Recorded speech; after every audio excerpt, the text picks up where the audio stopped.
You let one ant stand up to us, then they all might stand up. Those puny little ants outnumber us 100 to 1. And if they ever figure that out, there goes our way of life. It's not about food. It's about keeping those ants in line. That's why we're going back. Does anybody else want to stay? Let's ride!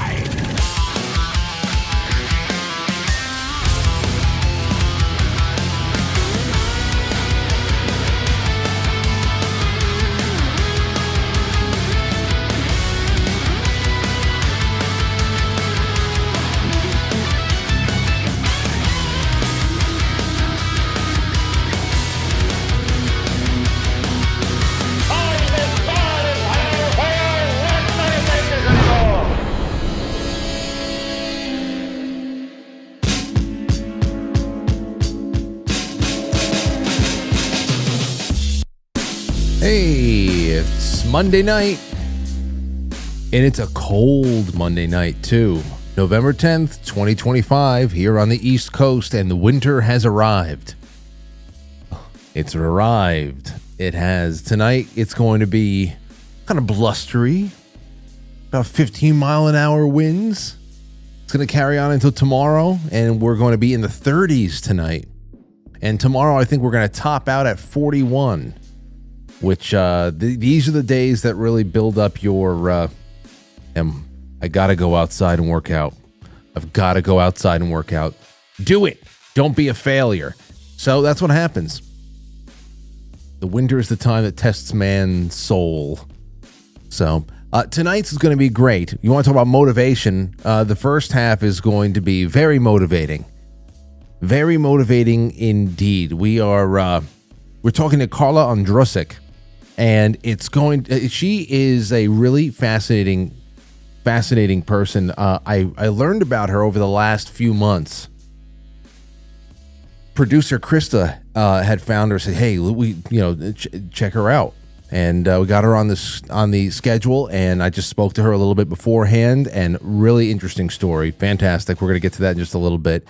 But I just wanted to welcome you all along. A couple of things right up front before we do anything else. Number one, starting tonight, I'm going to put the time-stamped links of all of the Flipside extra broadcasts into the description of the episode.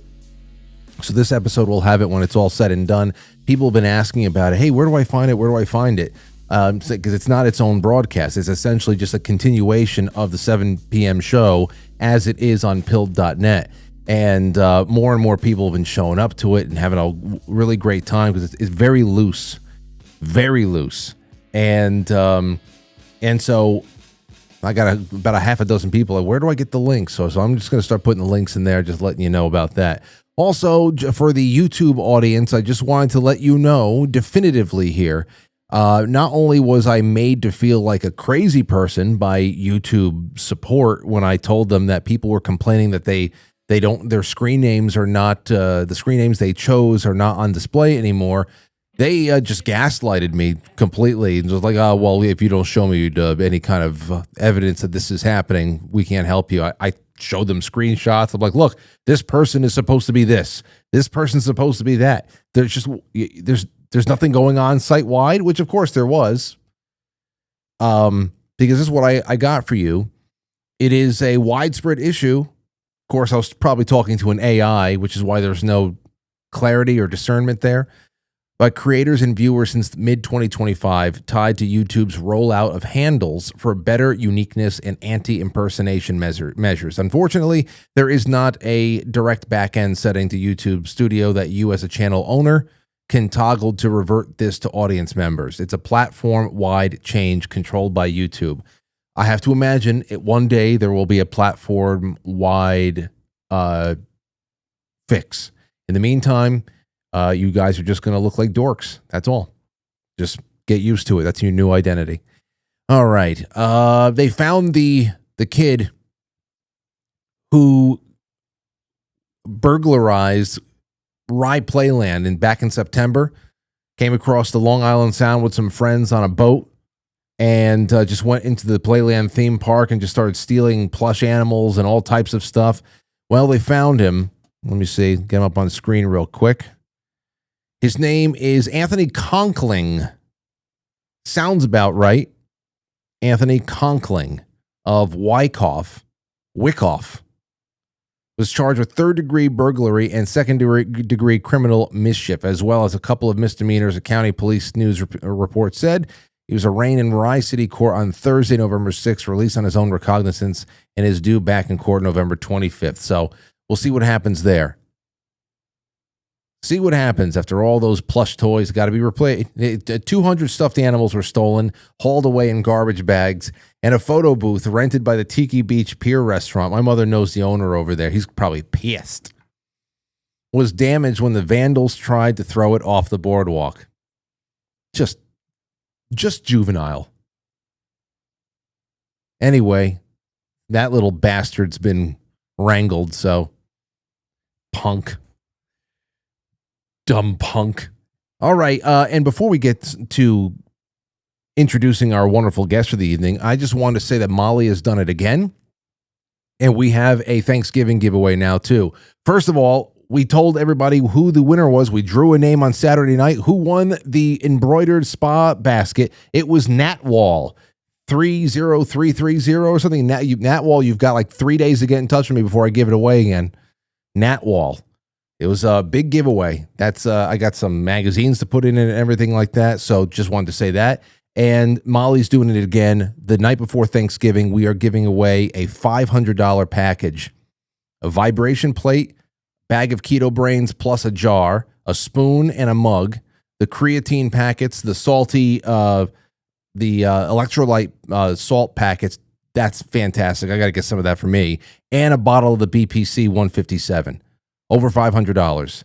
And all you got to do is go to ketobrainz.com at any time, because it's always something on Keto Brainz that you need. And you use any of the Frankly promo codes or promo code Turkey. Ketobrainz.com. Promo code Turkey on anything over $39.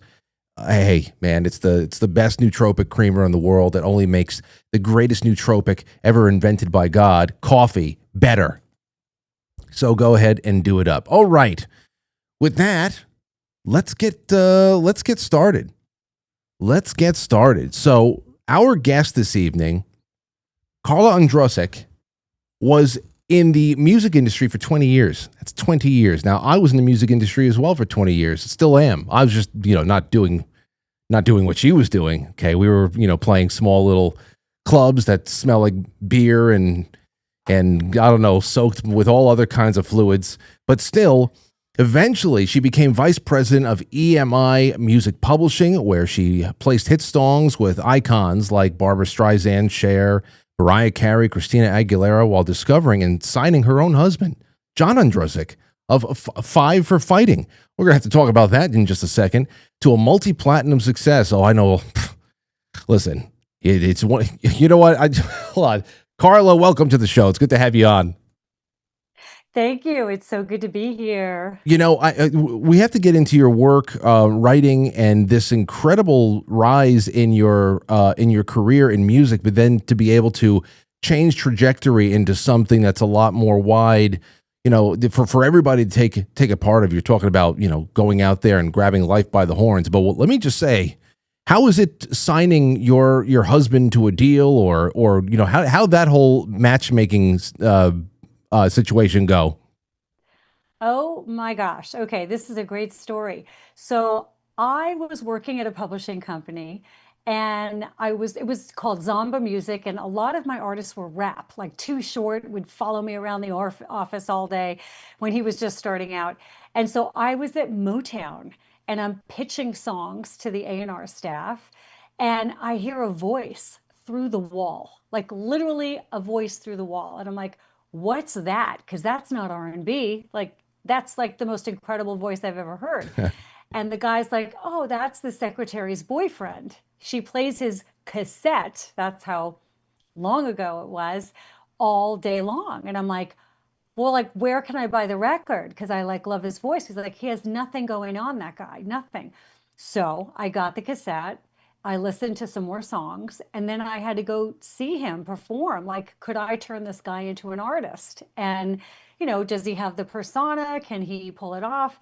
And I went to a, like, literally Melrose and Vine coffee bar with the cappuccino blasting while he's doing his piano set. And I thought, okay, like, I can work with this. And so I went up. He loves to tell the story. I had like a cigarette and my black leather jacket. And I'm like, I'm Carla Berkowitz and I can get you a record deal. And he was like, sure, I'm sure you can, honey. I've heard that before. Gangster. And yeah, it's like, oh yeah. And so the company I was working with would not let me sign him. They didn't, I brought my boss down, the head of the company, and he's like, nah, I'm just not hearing it. And so I left the company just by chance and went to EMI. And my first big staff meeting with all of the staff, I played this guy, John Ondrasik.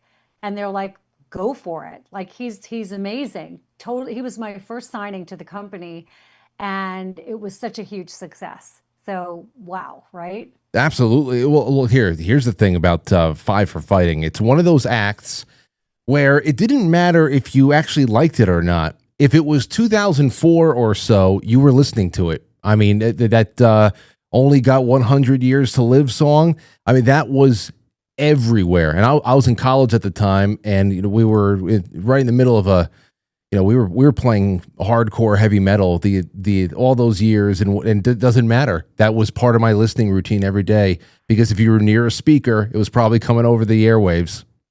Oh yeah, and Superman in New York during 9/11. That was a huge hit. Superman was like what launched him.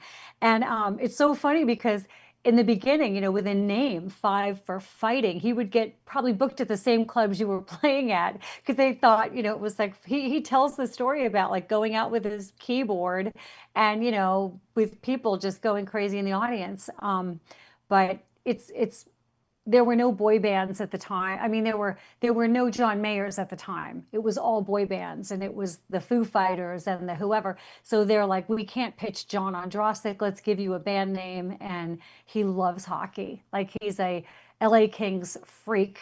And so that's where the name Five for Fighting was born. Well, there you go. Well, hey, Carla, before we move on, it seems that since our sound check, your volume is just a little bit low. Can you put that up on the microphone just a little bit, or maybe just get a little bit closer to the mic itself?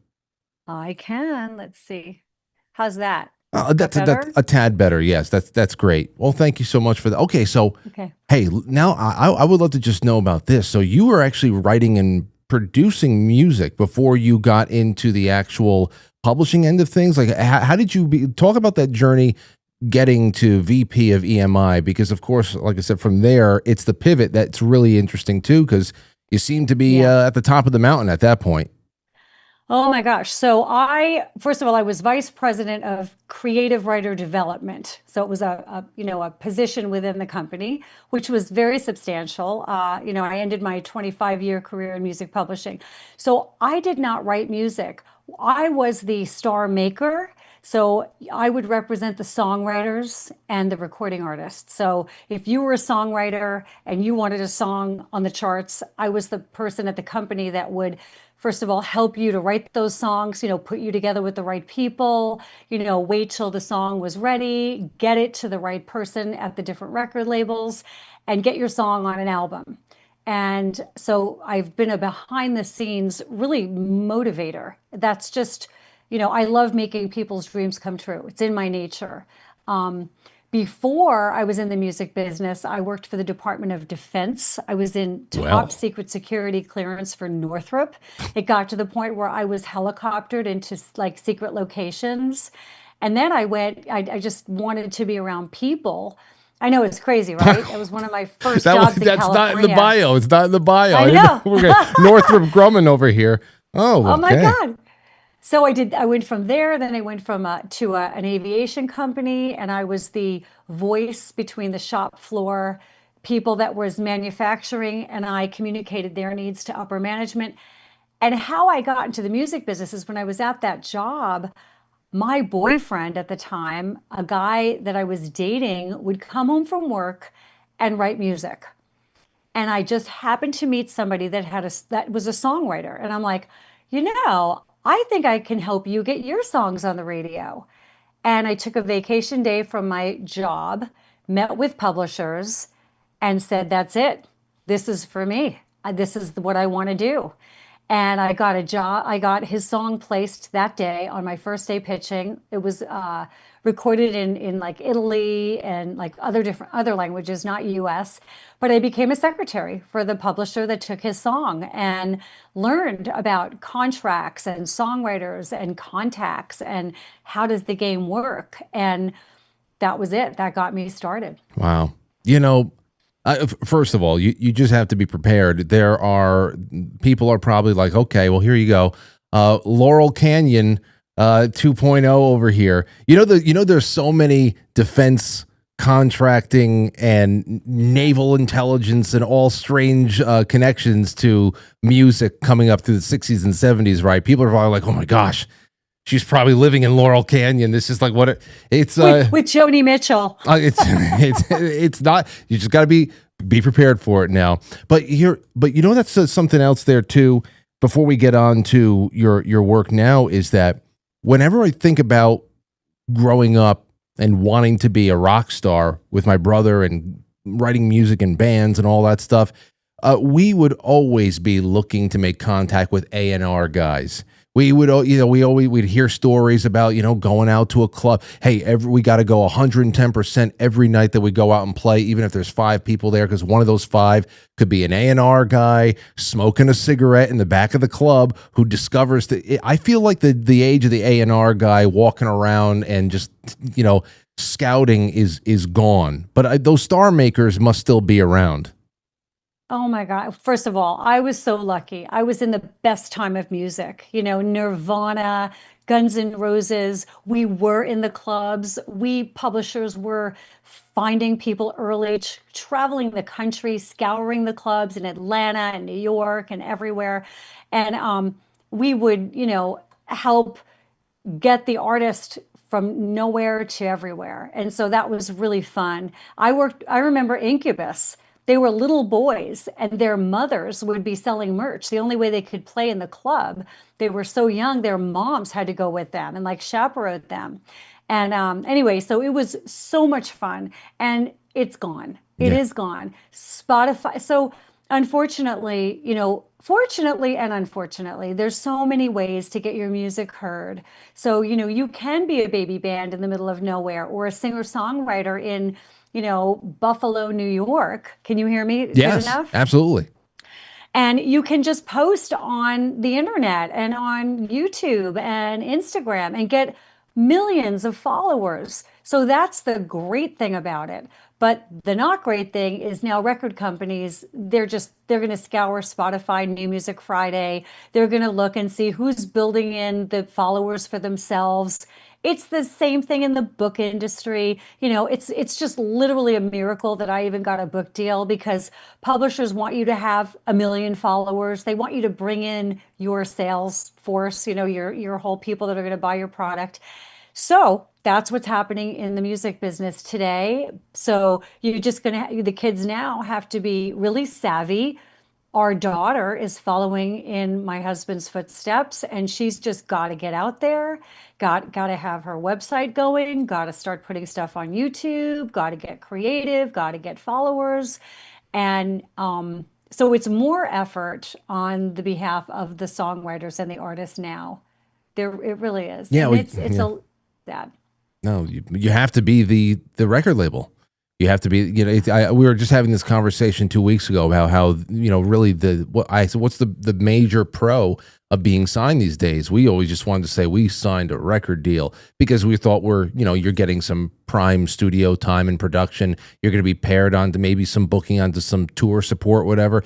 But it seems like all there really is just a little bit more distribution, and everything else is you're just coming with whatever network you built up on your own. And it makes you wonder why the hell even do this anymore. But with that, unless you have something that you want to say about that, go ahead. Last thing, well, the good news is you don't have to give them a percentage of your sales. Your touring sales and your merch sales, and you can make a record in your own home studio on a computer. So that's the upside for the artist. They don't have to give it away. Well, when did you know you wanted to make a change and a pivot away from that industry to what you're doing right now? Okay, so I mean, I gave it my all. Had you have to make a lot of money for a company. I've made millions and millions of dollars for publishing companies and for individuals, the songwriters and the artists themselves. And I worked really hard and I fell in love with John and his hit Superman. We got married. I'd worked with him. I didn't really want to date the music guy, but I just fell in love with who he is as a person. And so we got married and I got pregnant right away and I stopped working and it was going to be temporary, but I took time finally for myself. I've been working since I was 14 years old. I had a crazy childhood and so I was able to stay home and be a mom. We have two kids. They're 24 and 25, a boy and a girl. But the whole time, my whole life, I have never tried. And I've clearly seen the difference. It was like, can anybody else see this? Like, does anybody else see this elephant in the room that when you say you're going to try, you're probably not going to do it? And it's just this huge excuse that you're using. And nobody wrote that book. Nobody talked about it. Yoda, he was like, do or not do, there is no try. But nobody ever said why. Nobody questioned little Yoda, And so I had my fun life and I really was enjoying just being a mom. And then the kids have grown. And I wrote this book now. I pursued it because I knew that if I didn't, on my deathbed, I would be regretful. Nobody else was doing it and I had to do it. You brought up a very wise Jedi master there. Try not, do or do not, there is no try. But what do you, okay, so, and I love that we're going to be talking about this word in particular tonight, because as far as the use of the word, the etymology of it all, I mean, what do you say to someone who says, well, I mean, Carla, trying is an attempt being made. How do I succeed at anything without making an attempt? But of course, it's the use of the word. It's the unspoken uses of the word. Yeah. So I'm not talking about semantics, right? Yeah. So if I say I'm going to pick up this glass of water, the odds are it's a very simple action and I'm going to do it. I'm talking about big ticket items like our health, our happiness, our careers, our relationships. So when you say you're going to try to do anything, back to your definition, it's an attempt or an effort. What it really means, the reason I wrote the book is to shine a spotlight on what it really means to try versus what we think it means. It's a half-hearted attempt or an effort. I'll try to call you back. It means I'll maybe kind of sort of do it later if-ish I have time. But yeah. I will call you back by 4:00 means I will call you back. I'm doing it. There's literally no action for trying. Like I can touch my nose and I cannot touch my nose, but I can't try to touch my nose. Like I've touched it and I've not touched it. But what is this? This is nothing. There's no action for it. It's just an excuse, blame, procrastination, no accountability. That's what trying is. It's this safety net that we use. And we can still choose to try. Of course you can. But I want people to know what it means, how you're kind of half-hearting your efforts. And if you just stop saying that word and know what the difference is, you can do so much more. I've been called.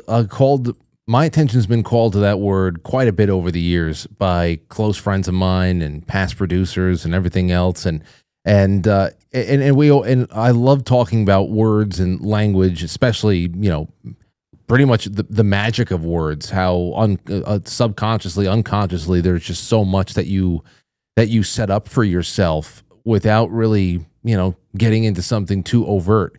And I think what I would love for you to talk about next is the whole idea of failure, because I feel like we need to reframe, and I know that that's what you do as well. So I want to just tee it up for you. to reframe what failure and setbacks really are, because there's no doubt that people like myself too use the word try as a sort of like a just disclaimer that absolution from responsibility for the ultimate outcome has been, I got to absolve myself of responsibility for the ultimate outcome of what, because obviously everybody wants to succeed at something, but, and I say ultimate outcome because there may be plenty of flat tires along the way to the success. But I think trying and not wanting to stumble along the way is something that people have to get over. There's a couple of things. Well, the first thing I want to say is not trying doesn't guarantee success. Just because you're not going to try and you're going to say, I'm doing it, you're not guaranteed anything, but you are guaranteed a better chance at success. And that's what we're all looking for. That's why we buy the self-help books. We listen to the podcast. We want a tool. We want a trick. We want a magic power, what's going to get me ahead in business or closer in a relationship or better health or whatever it is. So not trying doesn't guarantee anything. Yes, the universe happens. If I say I'm definitely going to run a marathon, this half marathon in 2 months, and I train and I do everything. If it's storming that day and thundering and lightning in California, which it never does, I'm not going to be running that marathon. So there's no guarantee there. But we are so afraid of failure. It's one of the top reasons that we try. The top reason that we try is because we're taught to try. We are taught from a very young age, try harder, try your best, give it a try, just try it. We're taught that it's brave and that it is a first step. But as you said, like we're so afraid of failing, we want to have the safety net. And failure is the best thing that can happen to us. If you're not failing, you're not doing anything. You are keeping yourself like in this holding pattern. I'm just trying. So I'm just going to dip my toe in the water and it's cold, right? Or I'm going to try to start a business. My friends didn't like the idea, so I'm going to back up, right? I'm so afraid of what the failure is going to happen, or I'm going to be afraid of what they're going to think of me. And, what if I can't do it? That's how you find out what you can do.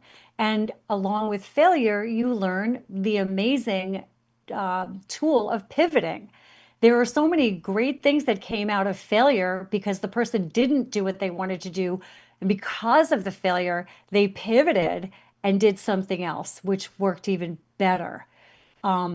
Perfectionists, they're really afraid of failure because in other words, like if I don't finish, I can't fail. So a perfectionist is going to say, well, I'm trying to get it just right. Maybe they're a painter and they have 50 paintings in their living room taking over their apartment, right? But nobody's ever going to see it. I'm trying to get it just right. So they're going to stay stuck there. Or I'm waiting for the perfect time. The perfectionist doesn't want to fail. So I'm just waiting till the market's perfect for me to start to get into real estate or whatever it is. I say there is no perfect. You're definitely going to fail. You should hope to fail because that means you're doing something significant and you're going to learn about how to do it. Well, let me ask you about something else, a situation someone like me often finds themselves in, where you have actually so many things that you want to and need to do that you find yourself needing to develop some kind of advanced prioritization skills so that you don't just get stuck doing a little bit of everything, but rarely completing things in a timely fashion. I don't leave a lot of things undone, but I feel like, I've been a one-man band for so long. How about some of us doers who have tendency to bite off more than they can chew at times? Well, in that case, there is a tool. It's called the Eisenhower Matrix. Have you ever heard of it? No. No. So it's in my book, and there's actually a downloadable PDF you can print, from your computer. And the Eisenhower Matrix was named and created by Dwight D. Eisenhower because he was such a great organizer. And it's 4 boxes, which is do, delegate, delete, you know, do, delegate, delete, defer. I can't remember what the last one is, but you take the items that are on your to-do list and you prioritize them in each box. So which do I need to do right now? Which can I put off? Which can I get rid of? And that kind of helps people that, like you, have a lot of stuff that you want to get done.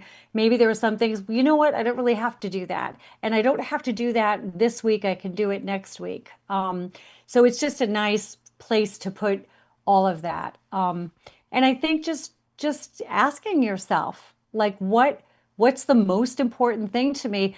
And pick two or three of them. You don't have to, once you get the three done, then you can replace it with three more. But the main word is doing them, completing them.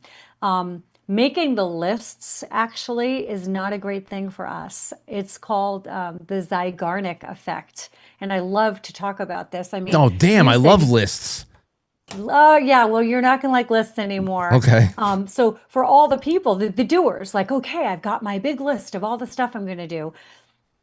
You actually do know about this, but you don't realize you do. So the Zygarnik effect is science. So our brain, when you make a list of like 5 or 10 things that you want to do, you're creating an open loop in your brain. It's literally an open loop. And all the brain wants to do is close the loop. It's made to close the loop. So it's putting energy. You're constantly, you don't realize it, but you're thinking about closing that loop. I said I would do this thing. I have it on my list. Your brain is all it wants to do is close, close, close the loop, finish the task. So imagine you have your whole house with every big screen TV on, every, recording thing on, every light on, the air conditioning on, everything's blasting high and no one's home. All that energy is going. This is what's happening in our heads. But the minute you complete a task, you close the loop and it's gone. There's calm. You have more bandwidth to do more. It's really, truly happening in your brain. The Zygarnik effect is real. Radio uses it all the time because they know the science of the mind. They're going to say, come back in, 1 hour and we're going to announce the winner of.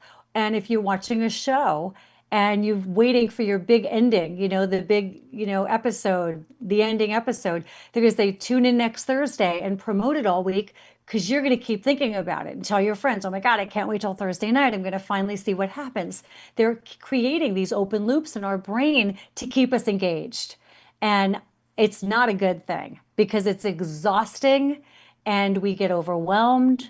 And that's when we start just letting that list get dust on it and shoving it in a drawer. Exhaustion and overstimulation, being overwhelmed. This is something that is very, very big right now. I think more so than ever, just because of the way that people are constantly plugged in. And obviously there's no way to separate that from the approach that an individual has in doing anything in their lives, whether it's a daily assignment, a professional goal, something that's personal, whatever the hell it is. And I was just reading not too long ago, I actually might even bring it up on tomorrow night's show, about plummeting attention spans and skyrocketing inability for people to pay attention, all types of anxiety issues and all that stuff. Most people, without even thinking about it, will say, yeah, it's the smartphones. It's everybody. It's affecting everybody. What are some technological guidelines? You were just talking about how it might not be a very good thing to write down lists on a spiral notebook. So what would you give as some technological guidelines for adults, children, whatever, for just being able to properly maintain good focus? And because it's hitting everybody. It's not practical to say stop using social media altogether, but what would you do with that? Okay. And it's not just social media, by the way. Our younger generation, they want and expect and have had everything bigger, better, better, faster, bigger than ever before. If you want a blueberry smoothie, you can just tap into your cell phone and it arrives at your door, I know, right? that's You don't even crazy. have to go to the, you don't even have to go to the store. So, it's kind of just the way life is right now. Everything is so quick. And what happens is we're not putting effort in anymore. It's like, you know what? If I can't do it quickly, like you said, the attention span, I tried it, it didn't work, on to the next thing. And that's dangerous because when you keep doing that, oh, I just gave it a half-assed try, half-hearted, I didn't do much, it didn't work. Now I'm doing the next thing and I'm doing the same thing. I'm trying that, nothing's working. I'm trying so hard, but nothing's happening. Then you get into negative self-talk. That's where depression, that's where the anxiety comes in. Wow, I'm such a loser. I'm so lazy. I'm so weak. They're doing it. They're having success. Why aren't I doing it? And it's because of that I want it faster, I want it easier mentality. So the way around it is there's no way around it, is you have to get wrapped around your head.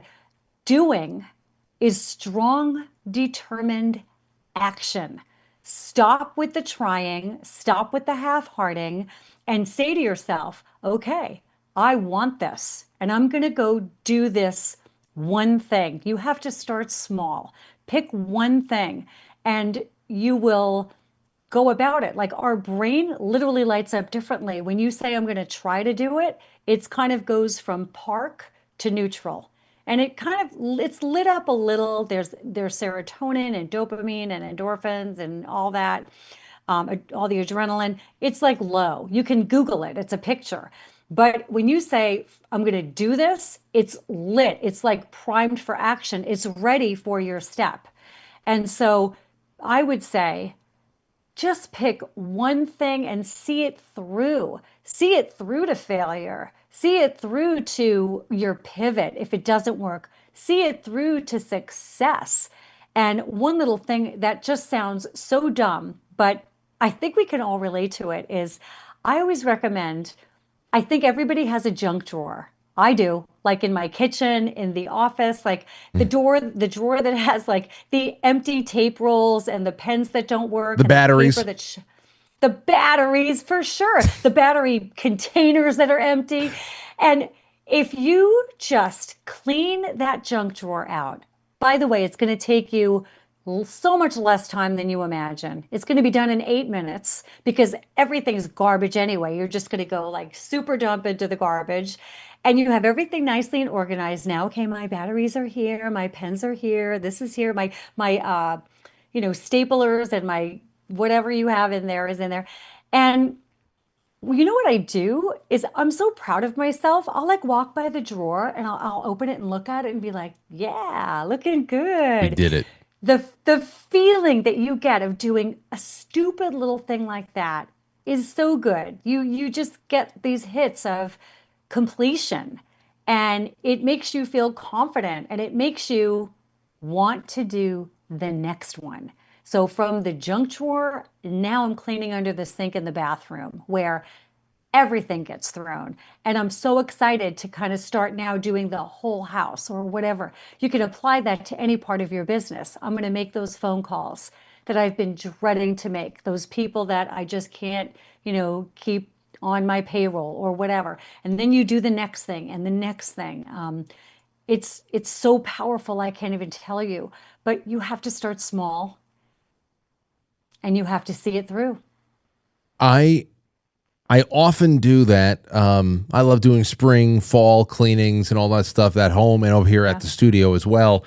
But if there's ever a time in between these major cleaning and organizing checkpoints that I gave for give myself throughout the year, if there's ever a point in between there where I'm feeling bogged down or I feel like there's a writer's block or there's something that's holding me back, it's my default to go into a massive cleaning mode where I'm turning up everything. I'm staying up all hours of the night because I'm inspired to go through every folder on my computer, make everything make more sense.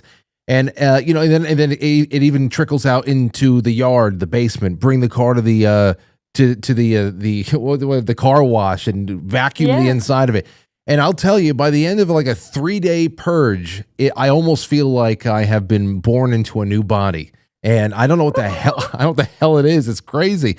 But let me ask you about that whole accountability thing. Like I know we've learned as we were watching you and listening to you and learning about you that you had said in the past that you didn't even tell anybody that you were writing a book until it was published.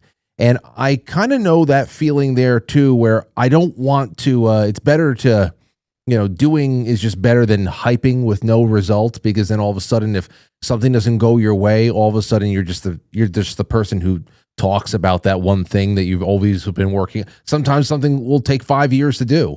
And to tell somebody at the conceptual stages, I'm going to write a book, not knowing that this book might take 7 years out of your life, it's something, a kind of a pressure that might be negative on you. It's not always motivating. So how do you balance healthy, motivating support from people around you to not counting your chickens before they hatch, or not going, putting the cart before the horse and all that stuff? Yeah, this is a great cure-all for that. So it's the power of silence. And I utilize it in so many areas of my life. So what happens, like when you say you're going to do something, maybe it's lose weight. Oh, I'm on a diet and I'm going to lose 20 pounds. I'm going to write a book. I'm starting a podcast. Now you have opened the door to the people that want to support you, the people that don't want to support you, that may be jealous of you, that may be thinking, it's shining a light on what they're not doing. So they want to bring you down. And then there are the people that love you, that want to protect you. And that doesn't help either. Carla, are you sure you want to write a self-help book? I mean, you've never written a book before. There's so many self-help books out there. The market's flooded. So they love me and they care about me and they don't want me to fail, right? So when you don't tell anyone, you close the door to all of that. And now you can just work and you can make your progress. You can stop. You can take a break. You don't have to tell everybody about what you're doing and not doing. And it's power. You get to hold all that energy and it's exciting. It's your secret. And there's nothing greater than when, there were family members that I had that had no idea I was writing a book. But when I finally told them, I'm like, guess what? I wrote a book and I got a publishing deal. The book's coming out on September 23rd. It was amazing. It's a really great form of protection. And it made me completely not care if I failed. I could fail. I could still fail now. Who knows what's going to happen. But at least I did it. And now it's up to the gods and my energy and what I want to do now to keep promoting the book and how far I go with it. But the power of silence is one of the greatest tools that you can use. Don't tell anyone what you're going to do unless they're on your team or they're a professional and an expert in your field and you want to take somebody to lunch and get information. But I think it's a very cool thing, the power of silence. Yeah, being able to rely on a very small group of people that that you can get high value constructive criticism from is good. I mean, because it's not even just about telling people in your life who love you and want the best for you and might be a little, might dissuade you because they don't want you to get hurt or something like that. It's also there's just some people who love you so much who think that every fart is brilliant, and it's just not what you need to hear.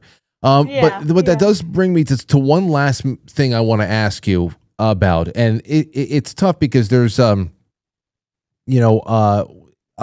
a popular self-help concept that has been put out there by so many people over the years that suggests you are the average of the 5 people you spend the most time with. That comes down to your habits, your mindset, the way that you see the world, your financial outcomes. And that's all for the purpose of assessing just, how healthy your social circle is and whether or not you have to make some hard choices based on what you want to achieve in life. Do you need to see a little bit less of certain types of people? Even if you have nothing but love and affection for each other, perhaps it's very controversial because some people, as as time goes on, you love people, enjoy being around them, but your relationships, you know where the limitations are. What do you think about stuff like that? Because some people want to succeed. Other people might take a little bit of a haircut on their dreams just to be able to stay, close to people who make them feel comfortable, but probably wouldn't facilitate their dreams very well. Hmm.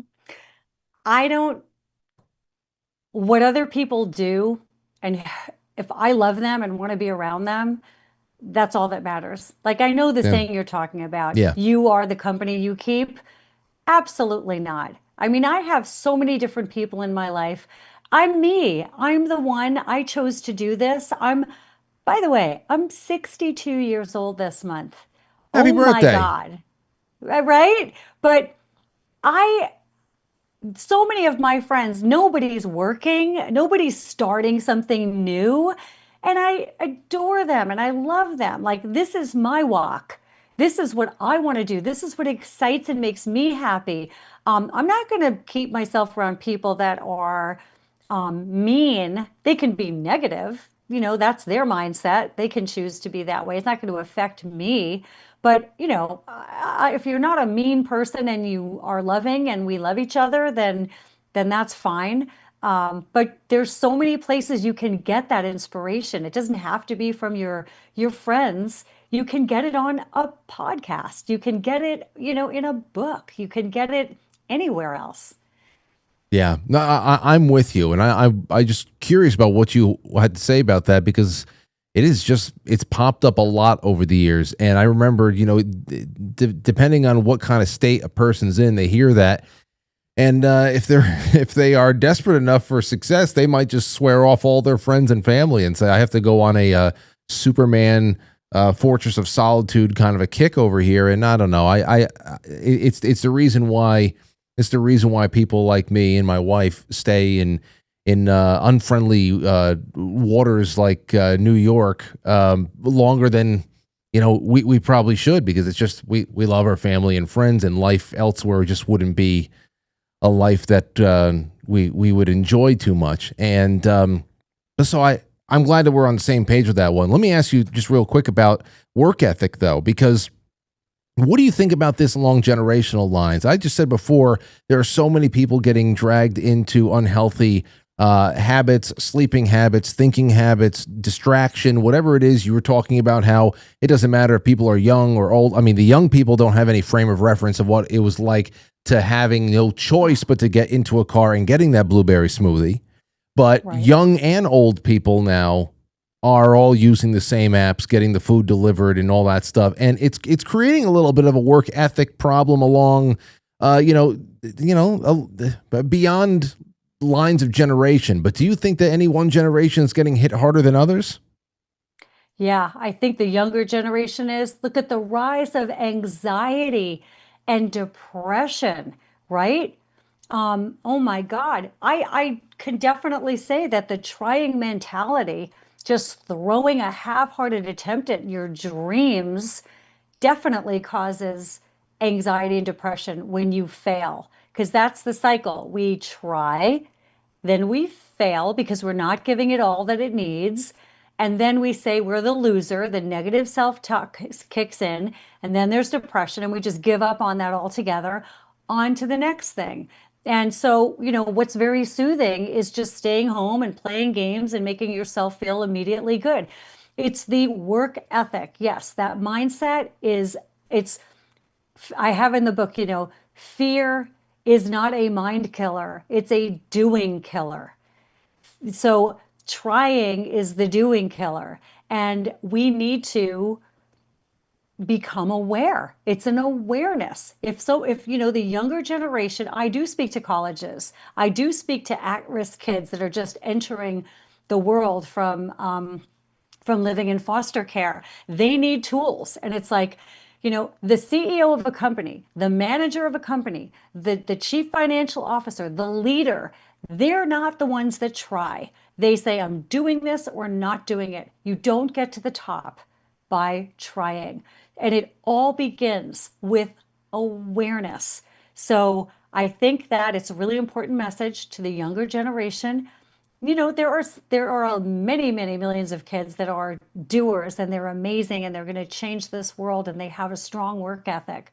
But to the younger people and maybe the 50-year-old mom or the 40-year-old that hates their job and wants to get out of it, but is feeling exhausted and depressed and anxious and they don't know how, stop trying. There's always something you can do. You have to just get into the mindset, and you're going to see how exciting and fun doing is. Another thing that I can just piggyback onto this is we think that motivation comes first. So maybe the kids, the younger generation or the whoever is waiting for the motivation to go get a better job, go get a job, get off the couch, right? So we're waiting for the motivation to do that. Motivation doesn't come first. Doing comes first. When you do the thing, you become motivated to keep doing it. When you finally go to the gym and you make friends there and you're sweating and your dinner tastes better and you're sleeping better and your body's changing, that's where you get motivated to keep going back. But no one's going to sit at home and go, wow, I really want to get dressed and go to the gym and torture my body and be sore for 3 days. You're never going to be motivated to do that. You have to do, so motivation follows. And when I heard that, I'm like, wow, I love that. I love that. I'm not going to wait to be motivated to try a new recipe or to write my book. I'm just going to start writing it and go do it. Yeah. Especially when it comes to the gym, if there's ever a time where, I'm away or you get sick, you get wiped out with the flu for 7 to 10 days. And that, the first day back in the gym, you're like, how am I ever going to recover anything? It's never ever motivation. The motivation is the goal at that point is I need to get 3 days in a row in at the gym. Because if I get a streak going, then the motivation is don't let the streak go away. Such a great example. That's just Such a great example. You just gotta work for a little bit of a streak. If that means 3 days in a row, writing all the notes that will compile, comprise a memoir one day or a manuscript, whatever the hell. That's just what it is. So you know what? Rapid fire, real quick. Favorite song of all time since you're in music? Oh no, this is the worst question. It's the worst question ever. Okay. And you're really putting me on the spot. Okay, if you had to put a song on right now, what would it be? This is going to be so like old and ick, but I just love the song. It's Boz Scaggs, and it's Love, Look What You've Done to Me from Urban Cowboy. Okay. I love that song. Every time I hear it, if it comes on and I'm driving in the car, I'm like, oh my God. Like, I just love the melody, his voice. I love that song. Okay, see? There you go. Sorry, Perfect. It's not Led Zeppelin, but you know what? It's Boz Scaggs. I'm just drawing whatever I can out. Okay, a physical place that you visited that inspired you. What's the first place that pops to your mind? First thing you saw that, Joshua Tree. Okay. Joshua Tree. Oh my God. The rocks, the energy of Joshua Tree in the desert is like nothing I could even articulate. It's a feeling that I get in my chest. It's amazing if you've never been. No, I haven't. Unfortunately.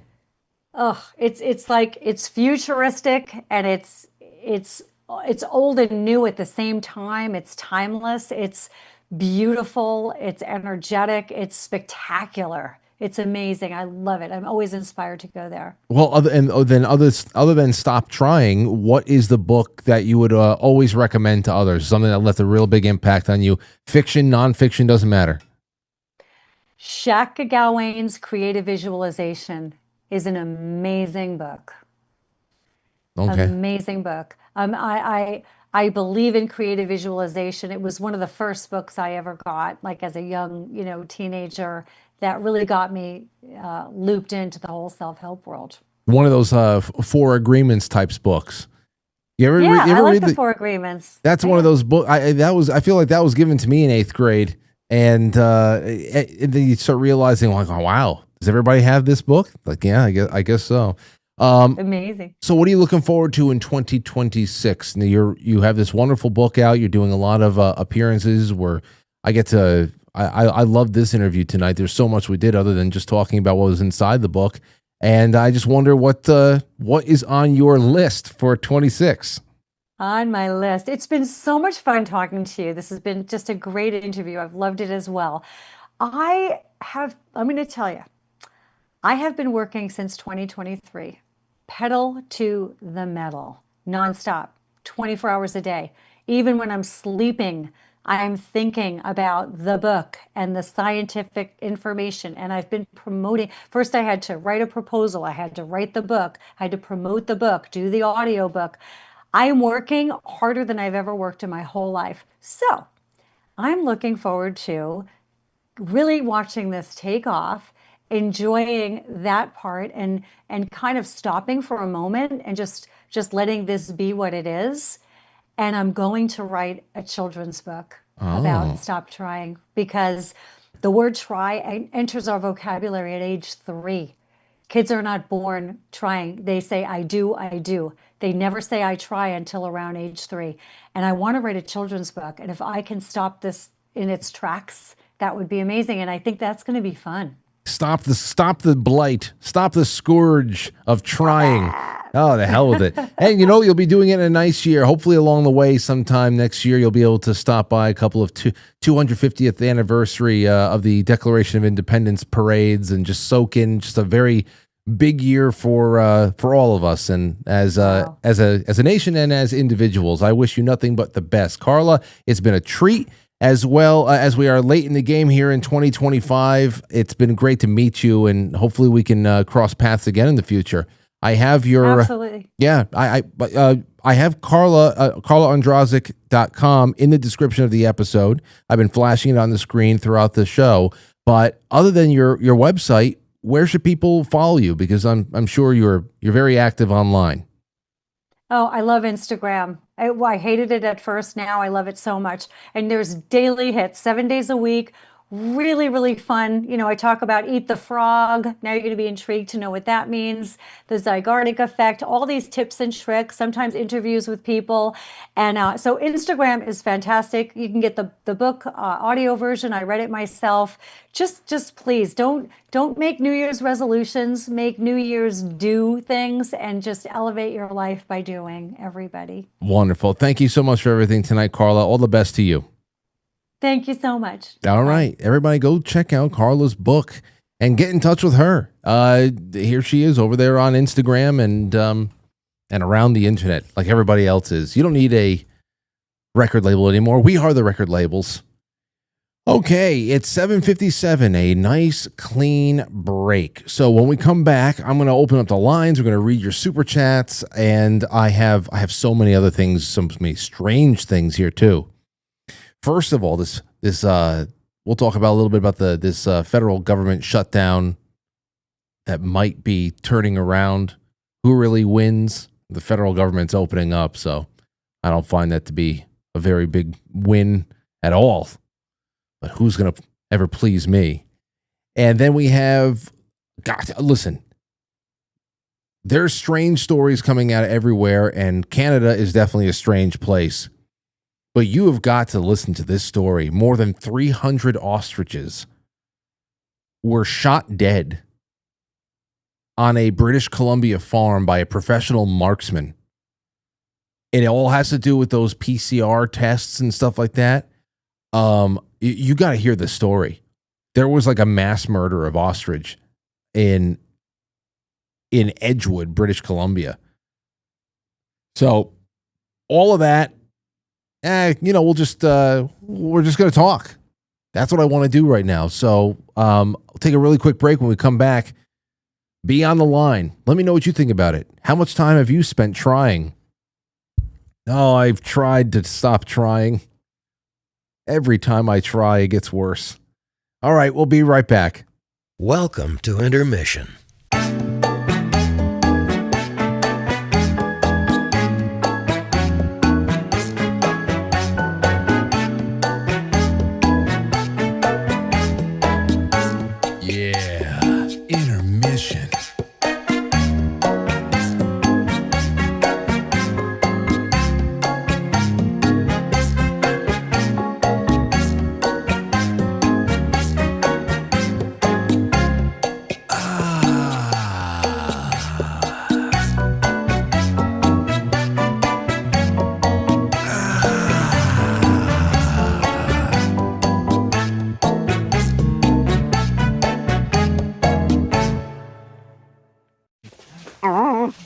You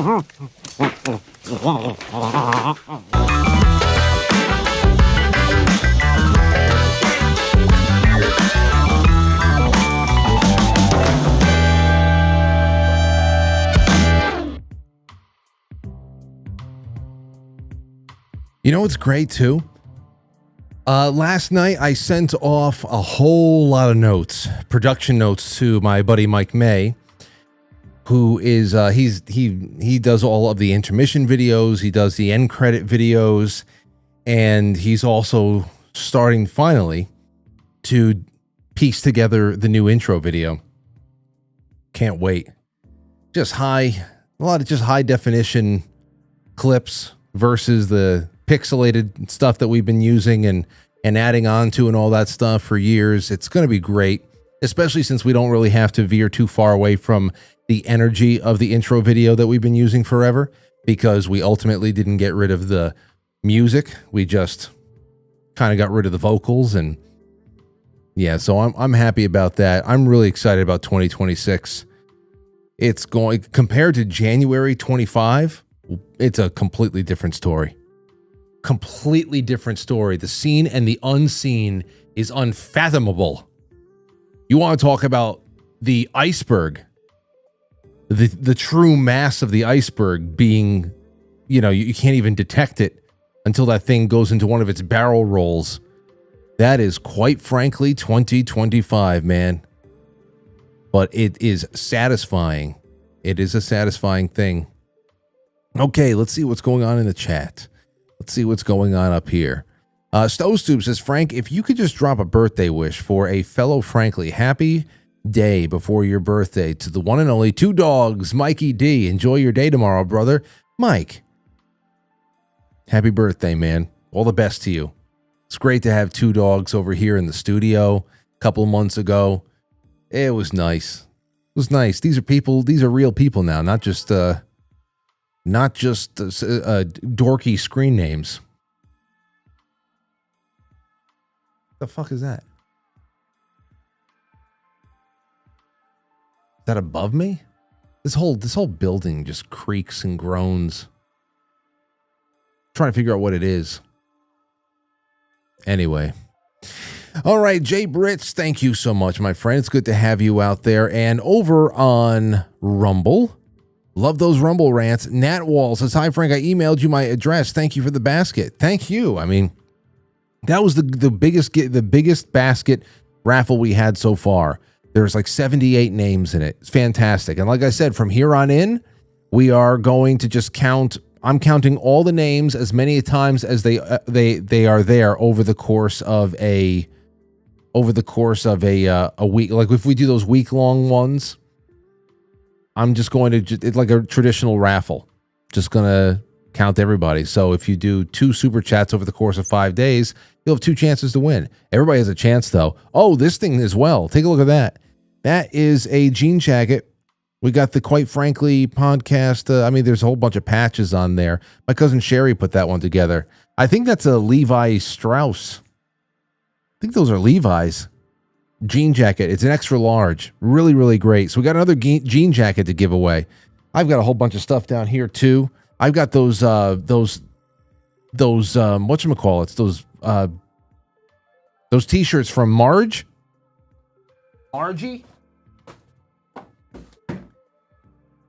She sent a couple of t-shirts. It's the straight people love rainbows too. You remember that when she called in? I said, well, send me a few and I'll just raffle them off, because she says she doesn't have the capability of mass producing them to sell them. Straight people love rainbows too. So she just sent me like 2 of white and 2 of black, and I'll put them into an upcoming raffle. Then I'll make sure I send her a split of whatever the raffle was to say thank you. And so you guys got plenty coming your way. Plenty coming your way. Nat Wall, thank you. All right. Who else we got over here? Jay Semo says, as an admitted procrastinator, I enjoyed tonight's discussion. Great start to the week. Yeah, you think about all the stuff that we do, and then you think about how much more we would do.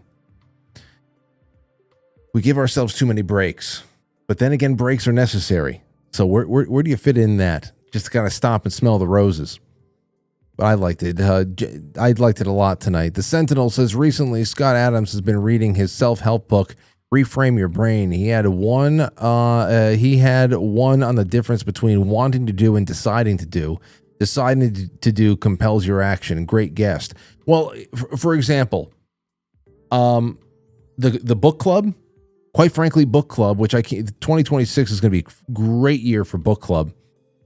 But the book club and the film club that was me deciding to do something and doing something in such a big way that it held my ass accountable for having to do it. You know, I wish I can hold your asses accountable for showing up for book club and just reading a couple of pages a week and talking about it and getting your brain fired up again to kind of slow your brain. That's exactly what the books do. Not only are they classic pieces of literature or just interesting, they don't have to be classics. They can be a little bit more contemporary and stuff there too. But the whole point is, let's get back to being a nation of readers again, where you turn pages, you actually feel the pages. You're reading something on a page and you're building a scene in your head and you're following a story. You're called to calm down and slow down and get away from the blueberry smoothie instantly priority delivered to your door from Uber culture. You know, I can't hold you guys to account on that. I have to hold myself on account of that because there's going to be at least 3 dozen or so people who will show up and I got to be there for them, which honestly has not been a problem. It's just added so much motivation. I love book club. So, but there's also, I'm tethered to responsibility on the whole thing. So it's okay to put yourself in a position like that. We are lazy. We are naturally lazy. That's why you got to build routines and then, I don't know, kind of negotiate and fight with yourself. Actually, don't negotiate with yourself. Nathan says Lava Lamp is in peak form tonight. Yeah, she really is a bubbling bubbler. Look at you. You know what it was? I started the Lava Lamp an hour earlier today. Last week before I left, I started... What are they on? Let me see here. Frank, the corner lights. What's the schedule? So as of last week, I had these timed to go on at 3 p.m. so they can become gloopy. And then as of last week, of course, as I got some comments from people in the chat room saying that my lava lamps look like a candy corn because none of the wax was flowing. I said, oh, I got to push it back an hour. So today was the first day that it went on at 2 p.m. And I think that 1 hour was pretty good. Now, as of next week, if we're sticking around in the 30s and 40s, I'll have to move that to 1 p.m. And that's what I had done last year, especially during those cold stretches, man. And this one over here, this lazy son of a bitch has never glooped ever. This lazy bastard, this yellow one, this gold one, lazy bastard. Never glooped. Look at this. Oh, it's moving. It's gloopy. It's gloopy. It's moopy. Look at that.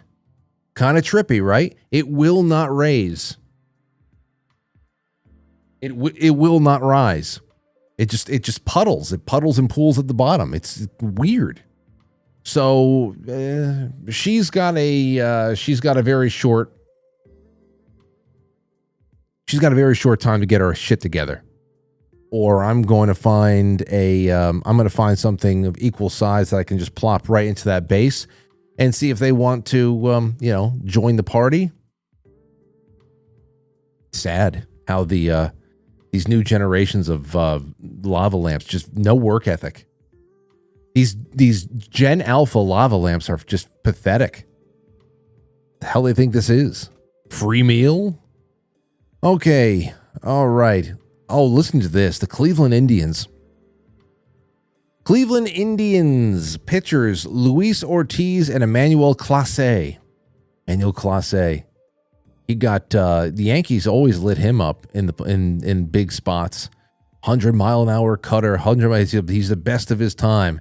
I never thought anything was really very interesting or impressive there, aside from the fact that high velocity. But everybody throws hard these days.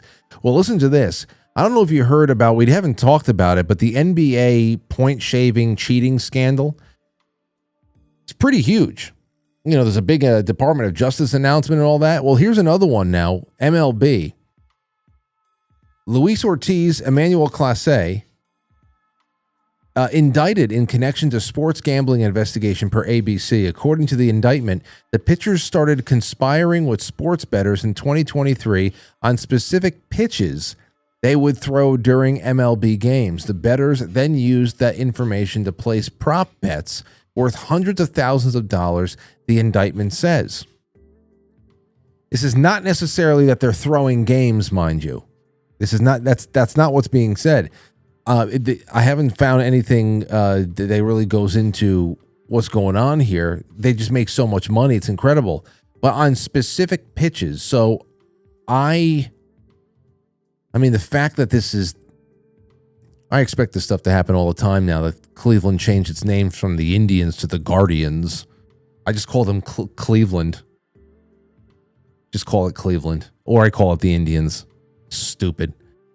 But I guess certain pitches and certain sequences are just now everybody's going back and analyzing all the time the times that these balls were thrown ridiculously outside in the dirt, bouncers, all that stuff.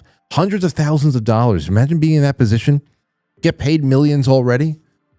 I mean, why not make a couple $100,000? The real question is, and I have to find out a little bit more, is were these pitches of consequence in big situations? Now, Emmanuel Clase is a closer, so that guy is probably not coming. He's not coming into the game usually unless your team has a lead in the 9th inning, 8th or 9th inning, depending on how high stakes everything is. Less than 3 runs. That you bring that guy in to close a game out in a tight situation to make sure that it goes your way. So the fact that he was spiking pitches when he's supposed to be closing games, I have to imagine that there might be a few have gotten away from him. Interesting situation. We'll be on that one. So the Senators reach a deal to end federal government shutdown. According to Unusual Whales, the agreement funds the government through January 30th and scheduled a December vote on the Affordable Care Act bill. Ugh. January, we have to do this all over again. The deal reverses President Trump's firing of federal employees and adds provisions to prevent future such actions. Well, what the hell? Who gets is that really that's a terrible loss. It also ensures food stamps. I mean, we need to, there's 2 million plus people who are employed by the federal government, and most of them, we got to find a way to push them into similar work in their states or similar work in the private sector. That's got to, this is not going away. The problem is not going away. I want to know what's the plan? Man, I wish I could have 30 minutes with Donald Trump, try to keep him on track and ask those questions. Tens of millions of people dependent, millions of people, even those who are gainfully employed through the government are dependent on government being around to employ them. Everybody else is unemployed or partially or underemployed by choice, mostly, as we're seeing here. There's a lot of lifestyle wars that are going on right now around SNAP and EBT and all that stuff. There are people who need it, who are using it responsibly. That you can make an argument, a moral argument, that if anybody should get assistance, it should be XYZ. But there is no constitutional argument for the federal government being in this business. And what few people. I wonder who's getting their jobs back. I wonder who's getting the jobs back after the few firings that there were. It also ensures food stamps are funded through fiscal year 2026 throughout the entire year. Again, I didn't think that was going away. It was an interesting moment where the mirror was pulled up to society's face. You start seeing what was really going on with the program, what it means about a company who has 43 million people who can't feed themselves. How many of those people who can feed themselves, but just see that it's a very advantageous thing to do to get a little saving done, all these other things that people who are putting into the system and getting nothing out of it could be doing for themselves if they weren't being stolen from. You know, like when I saw this this Truth Social post from Donald Trump yesterday or so about the tariff dollars. Here's what we got about that. People are against tariffs are fools. We are now the richest, most respected country in the world with almost no inflation, a record stock market price. 401ks are highest ever. We are taking in trillions of dollars and will soon begin paying down our enormous debt, $37 trillion. Record investment in the USA, plants, factories going up all over the place. A dividend of at least $2,000 a person, not including high income people, will be paid to everyone. That got everybody's attention. If the enormous debt is being paid down, how are you going to do that without, going forward? How does all that get paid for? All the entitlements get paid for. What do you do with that? These are the questions that nobody's asking that I want to know more about. On the surface of it, would you like to see what we all thought to be an impossible endeavor of paying down $38 trillion, $40 trillion worth of debt by the time they make the first down payment? That's more than just, interest. If that actually happens, that's an objectively good thing. I'd like to see that start. But there's a big reason why we accrued all that debt. And it's our domestic spending, it's our wars, it's our welfare for the rest of the world. That all has to stop. It doesn't matter if all of a sudden every dollar that this out-of-control government spends on things foreign or domestic is now subsidized and covered solely by tariffs. It doesn't matter if the income tax is eliminated, which that's all I care about. It's all I care about. But if you think about it, if the income tax was eliminated and everything was being funded through tariffs that we're spending money on, that still doesn't fix our problem. Because none of the money that's leaving should ever be spent on any of these things. If those trillions of dollars are coming in and we aren't spending trillions of dollars on baby diapers for people and formula and, infantilizing parents of infants, it's like infants caring for infants being cared for by government. And that's what it's, I don't know, how much deeper is it go? And then, Secretary Bessent comes out and essentially says, well, that $2,000 might be felt by people in different ways. It's not necessarily going to come in the form of a $2,000 check for every person, every adult in your household, but it might have already come your way in the form of a tax reduction or one thing or another. So, okay, I get it. Okay, well, good. Well, I guess... Thank you for the $2,000 a person then. That's not going to offset the tens of thousands that'll be sent out to the cross-dressing IRS in March of 2026 as we celebrate 250 years of independence. 250 years of independence. What a slap in the fucking face. I want to see such drastic measures. Drastic measures, please. Now, as far as this other thing goes, I don't know when it comes to the healthcare bill. That's the other thing. there was the ACA, the Obamacare, that there was these premium tax credits that the Senate, that the Biden government put in like 2021 or something like that. Essentially, they put these price controls into Obamacare in 2021 to cap like all the out-of-pocket health insurance costs and things like that.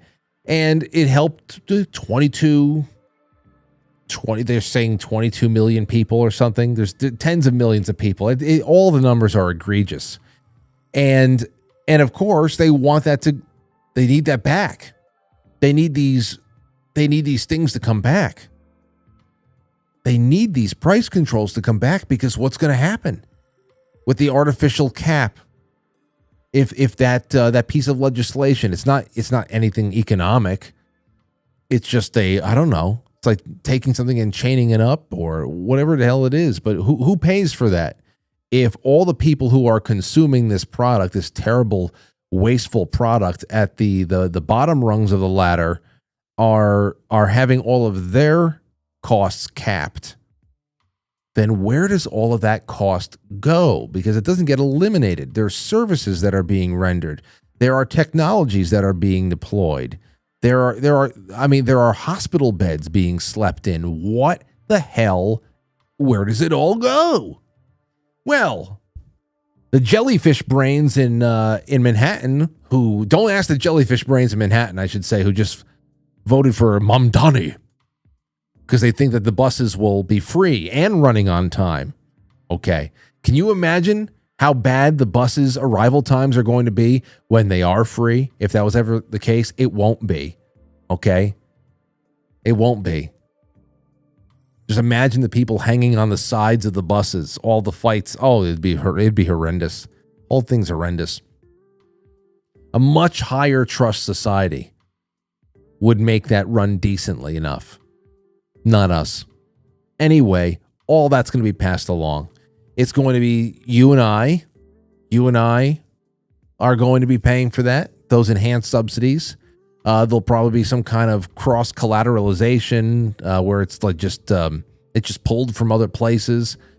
We already know how the ACA was lied about in the first place, telling all these younger people that they're going to have higher premiums. If they were told that younger, healthier people are going to have higher premiums to pay for people who are not working and older and getting retired, it would never have gone anywhere.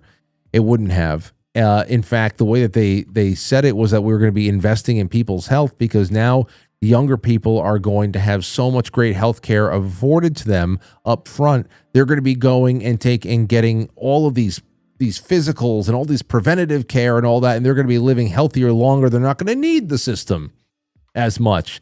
Of course, 2 years into it, like Ezekiel Emanuel and all the rest of them were like, everybody stop getting physicals.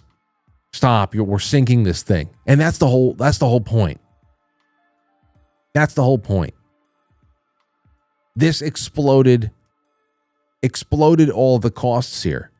Hospitals, I mean, you think about all the uncompensated care that hospitals give, it's just nuts. Absolutely nuts. So that's why they wanted the subsidies put in there. I don't think they got it just yet. I don't know if they're going to get it, but this thing just happened right now. This thing that happened right now did not include any of those subsidies, which is why, even though conservative types, Americans, are looking at this and saying this is all so bad, doesn't matter how the hell you look at it. Democrats on the same time are saying the same thing too. You know, Chuck Schumer's having a really bad week. Really bad week. Everybody who voted along with Republicans to make this, for this stopgap measure, I mean, they're getting their asses handed to them online right now. So they don't like it because it doesn't go far enough. We don't like it because it barely does anything. And the reason why they really don't like it is because once these subsidies expire, then you're going to actually see what Obamacare did to health costs. That's what it is. To actual costs of healthcare. Exploded it. I was like, no, it's your fault. You got rid of the subsidies. Oh yeah. The subsidies. That was the case. We always would have to subsidize it. Anyway, there's all that. Now, the big, weird, crazy story out of Canada. Take a listen to this shit. More than 300 ostriches were culled on BC farm by a professional marksman. Gunshots were heard Thursday night at Universal Ostrich Farms in Edgewood, BC, coming from inside an enclosure made of hay bales. Several gunshots heard at BC Ostrich Farms signaled the end of an almost year-long saga to shield the lives of more than 300 birds. The Canadian Food Inspection Agency announced Friday that it had culled the birds, the CBC is reporting. The Canadian Press reports to complete the cull, a professional marksman was used as the most appropriate and humane option. The agency moved ahead after the Supreme Court of Canada announced early Thursday that it would not hear an appeal against the cull by the farm's owners. The gunshot sounds heard Thursday night at Universal Ostrich Farms in Edgewood, BC, came from inside an enclosure made of hay bales where the CFIA had herded scores of the ostriches, reports BC media outlet Castanet. Farm supporters shouted "Stop" and "Murderers" while the cull proceeded just after darkness fell. The CFIA announced in a statement released on Thursday that it would be moving forward with complete depopulation and disposal. I'm telling you, these people would not care about doing this to humans. They wouldn't care. Of the birds, guided by its stamping out policy for avian flu, set out in the original cull order it issued 10 months ago after an outbreak on the farm resulted in the death of 69 birds. The CFIA statement notes that appeals of the cull order failed in the Federal Court of Canada and the Federal Court of Appeal. Both courts determined that the CFIA acted reasonably and in procedurally fair manner in its decision to apply the stamping out policy for the ostrich premises. So, now I want you to take a listen to this. Take a listen to this guy. Here's some important stuff here. This is from the real Sean Rickard. Some important facts to consider, which the Canadian MSM conveniently left out of their reporting. None of the ostriches were sick, not one. They had acquired natural immunity and had been healthy for almost 12 months.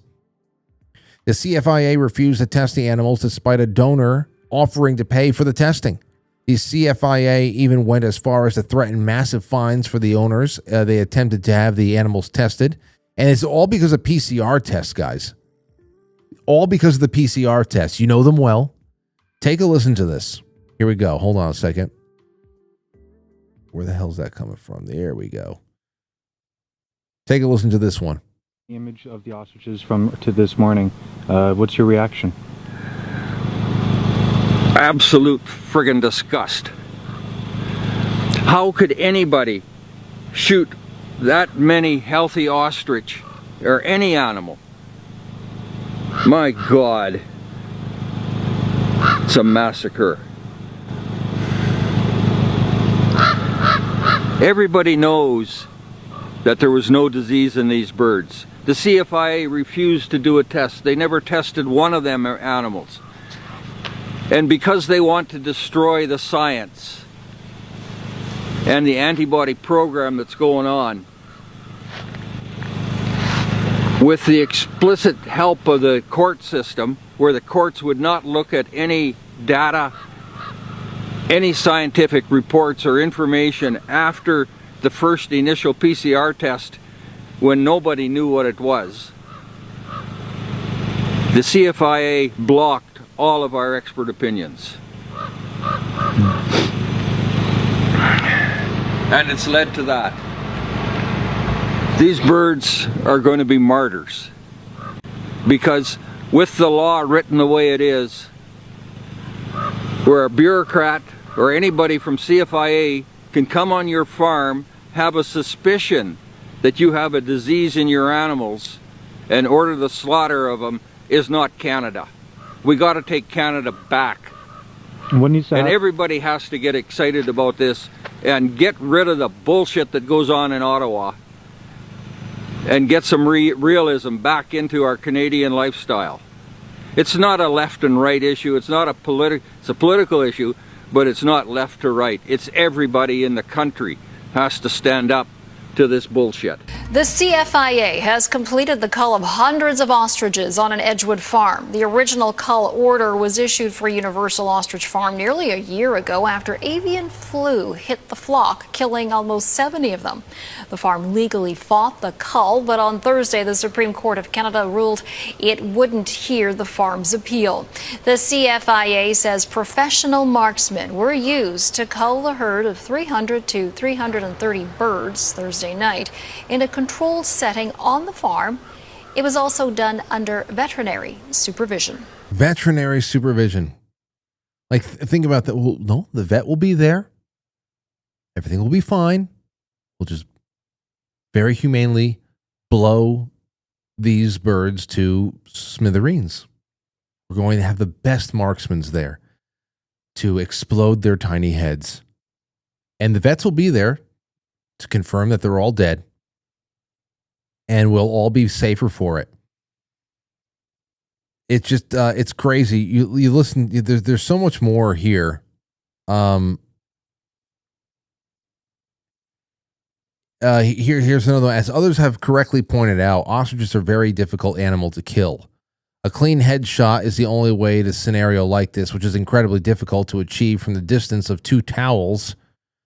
From the distance of the two towers that the so-called marksman would have been shooting from, especially with terrified and startled birds that would have been moving around, likely why they are clearly body wounds and even bloody thigh wounds from badly placed shots on many of the birds. I would imagine that after many hours of shooting stopped, yeah, that's the whole thing. Shots were fired, several shots fired after sundown. You're telling me that 300 birds were murdered? Several shots were fired. There was at least 325 shots fired. A large number of ostriches would have been squirming on the ground in excruciating pain and still very much alive. A team would have had to go in and finish them off. Some even look as though that they may have been decapitated. An insider today told me that other much more humane options were available, which would have been recommended and presented to them, such as a captive bolt gun. However, for some reason, CFIA chose the most barbaric and inhumane way possible to execute the birds. Perhaps to send a message to the farmers that dissent will not be tolerated. That's just an opinion, of course. That is some dark shit. Really dark shit. And of course, because this is an avian flu culling, all of those bodies are going right into an incinerator. They're going to be incinerated. Ostrich meat is very nutritious, very good. Like if that was the case here, if they were going to be processed for food and all that stuff, then it's one thing. But of course, you're not going to kill 300 birds because you think they might be infected with some fucking virus and then go and process them for public consumption. That's not going to happen. So this massacre was done in cold blood, in my estimation here. And that's just the end of the story. Wow, man. And it's one thing to say, wow, Canada, dark time. No, it's just a really messed up thing that happened in Canada. Obviously, this was happening in gigantic proportions, higher than that in the United States over the last couple of years. That was at least a preliminary reason why all of our groceries and produce and all that stuff was going through not produce, groceries and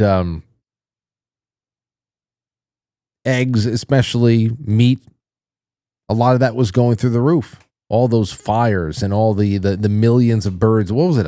What did it go up to? 60 million? 160 million? I forgot the crazy numbers that we were hearing about all these avian flu cullings. So, all right, we're going to open up the lines. That's what we're going to do. 914.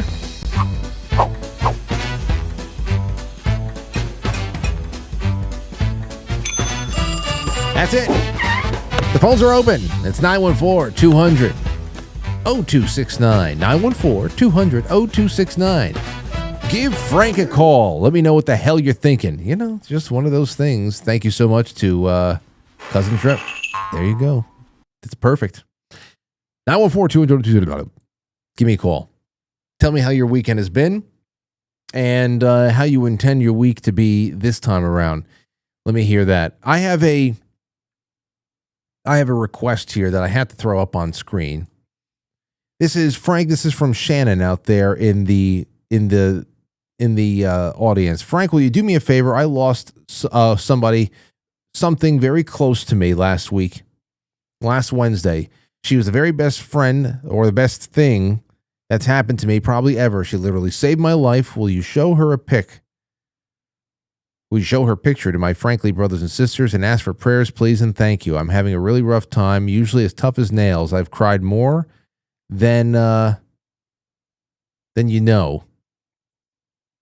And there you have it. And this is Baby the dog. So this is from Shannon out there. Lost her partner in crime, Baby. So I just wanted to say, you got it, Shannon. You know, I also have this time of year is really rough too, because I started thinking about people like Albert. He died in November. I think about Gadget Doc, who was a end of the year loss. I think there's just, of course we about Captain Liberty now even too. We got to put together some kind of an in memoriam or something, and I want to. We got to start collecting names and remembrances. We got to figure something out. Been thinking about that lately, but it's just that time of year. A lot of reflecting, and as things change, you got to build monuments. You really do. Very important stuff. Okay, what else do we have here? Crazy thing in North Dakota. You can give me a buzz. The lines will be open until we bring this one to the after hours, which might happen a little bit early tonight, to be honest. Unlimited L's. A North Dakota hotel is under investigation after an employee was seen soaking bed sheets in a guest hot tub. Guests at an Expressway Suites in Fargo recorded a worker washing hotel sheets in the chlorinated pool and stirring them with a broomstick. Disgusting. Hotel management said that the hot tub is sometimes used to remove stains from linens. The sheets are put into the hot tub and it gets out tiny little stains, and then the hot tub is drained. It is really heavily cleaned by huge bullshit. Bullshit. Telling you right now. They are not draining that hot tub. That is disgusting. I would love to know a little bit more about management. I'd love for somebody to put just a public profile or something. Love to assess what management is doing over there.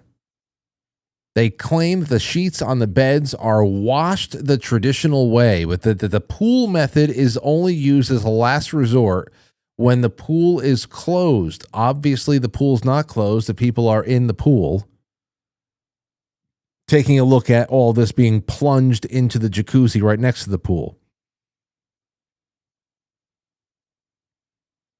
The hotel told guests it is checking with city health officials to see if the practice is safe. What? Oh my gosh. Imagine what is done. Like, you just think about the service industry, especially when it comes down to something like motels and hotels. What are the standards anymore? What are the standards? And there was a time when you can probably be fairly confident that standards were being upheld just because everybody had a lot more integrity. But obviously, there are motel. Forget about it. I'd never stay in a motel. I'd sleep in a car before I stayed in some of these motels I drive past. The hotel told guests it is checking with city health officials to see if the practice is safe right now. There is not. I mean, you think about all the bodily fluids that are on those sheets, and they're being just plunged around in this giant cauldron that used to be a jacuzzi. And that's supposed to be it's supposed to be more efficient to drop all of these dirty beddings, all this dirty bedding into the jacuzzi, and to slosh it around, to take it out. Where are they wringing it out? That's the other thing there too. What do you do after you slosh it around? You got to put it into a traditional machine so it can at least go through a spin cycle. You can't go and slosh that around in a jacuzzi or in a tub or by a riverbed or something like that and then just throw it into the dryer. I don't think that you're hanging them up on clotheslines outside either. So you have to put it into some kind of a spin cycle just to wring all that out. And then you drain the entire jacuzzi. They never drain that jacuzzi. They're making shit up to let people know that, in extenuating circumstances when we have to do this very convenient method of keeping our hotel clean for you, there is no way that they're draining that jacuzzi. That's a lot of time. That's a lot of water. And then you have to get in there and scrub the jacuzzi down.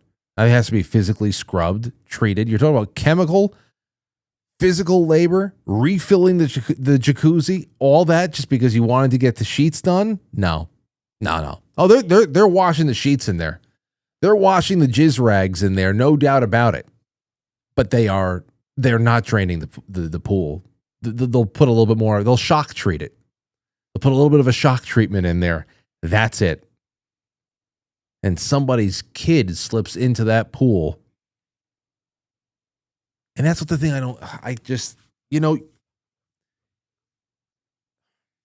it's almost like, I said that when I went down to Myrtle Beach the last time, I just think about those little tiny carnivals, these little tiny spots, these lots along the way that, along the side of the road, if you're driving by these little lots that you see that has a small little dinky Ferris wheel, or there's a carousel or something with little motorcycles that can go around and around, and maybe there's a little double shot thing that goes up 50 feet and drops down, and you look at that and you say, damn, that's weird.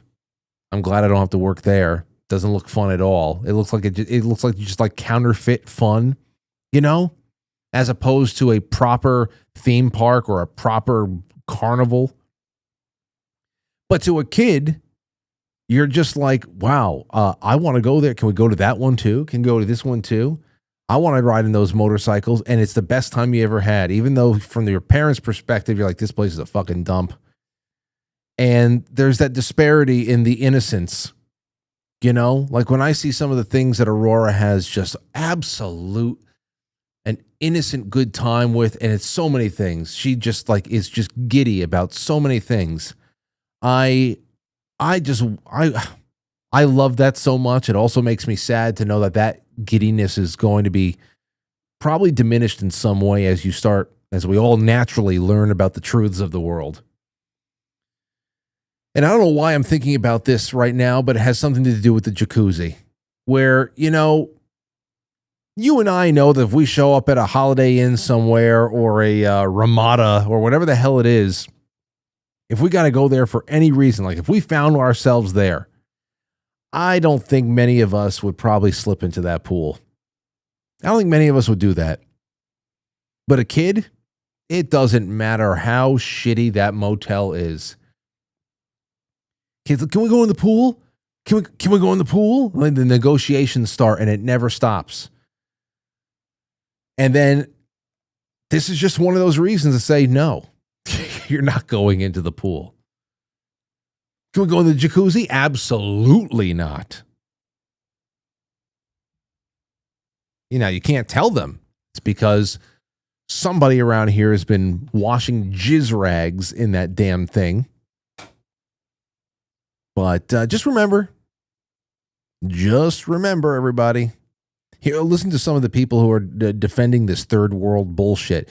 Chlorine is bleach. There's way more chlorine in a hot tub than a washing machine. Hot tubs have significant amount of chlorine to prevent bacterial growth for extended periods of time. It's not ideal, but shut up. Just shut up. I hate comment sections. I hate them all. Okay, I'm going to go out on a limb here. What is the nationality of the hotel owners and the management?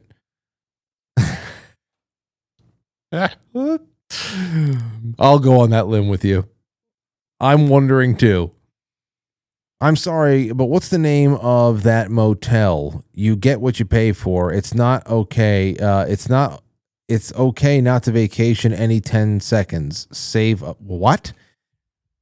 I'm sorry, but what was the name of that motel? You get what you pay for. It's okay not to vacation every 10 seconds. Save up. Becky, you should not, another person to put on the no rights list. No rights for you. You have lost your right to speak. What the hell was that? What else do we have here? I want to get more mad. I sleep fully clothed with my own pillow and blanket. If I have to stay in a hotel, my cure was watching the 2016 series Another Dirty Room.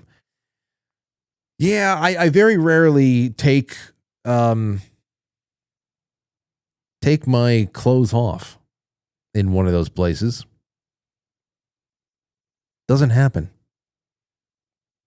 Just remember. Remember, everybody, Indians burn cow shit and spray cow piss all over their house. They even use cow shit in their soap. That's just like I don't know if Indian people own this particular hotel. Some people are jumping to conclusions. It's a jumping to conclusion, Matt. You have different conclusions you could jump to. And that's the one everybody's jumping to here. What else do we have? A couple of offensive memes, and away we go. Or let's take a call. Caller, you're on the air. Go ahead. Hey, Frank, it's the Sentinel. How are you? I'm doing pretty well tonight. How are you, Sentinel? I'm doing great. So, in our sister city that has our great university, Lawrence, Kansas, and home of KU, a friend of mine recently got married, and he booked the Oriad. It's a haunted hotel. It's on the KU campus. It's a grand place. And he sent out the invitation, like in July for a September wedding, like a late September wedding. So we had wanted to go. So I waited a week. I called the place up. I couldn't get a hotel. They sent me to a sister hotel, which was a Days Inn, a mile away. Oh, it was disgusting. Absolutely disgusting hotel. But we had a good time. We hung out outside the hotel, or the motel, actually, because it had a door. We were directly into our room from Worley Park. We met some alumni that came up for homecoming, and that's one of the reasons why the place was booked out. We couldn't stay where the wedding party was, but it was gross. So I totally understand Becky saying, don't vacation every 10 seconds, save up, you get what you pay for. But that's one of the reasons why I like to do Verbos or Airbnbs is I want to go to a place that somebody owns that wants you to feel at home in their space. And what we used when we came to see you at the Quite Frankly Jamboree, the house that we stayed in was valued at $1.6 million, had 7 apartments in it, and this one small space that we rented, we got it for a reasonable price at $120 a night. I couldn't get a hotel in Port Arthur or Rye for $120 a night, and it was perfect for us. and we loved it. It was clean. And when you go, I recommend everybody check that out. You don't have to deal with people. You just go. If it's not clean, then you complain about it. But I haven't had a bad experience with Verbo, and I recommend that. Yeah. So, by the way, yeah. Go ahead. No. You go ahead. No. Finish up. Go ahead. Oh, I was just saying, absolutely gross washing the jizz rags in the jacuzzi. I get it.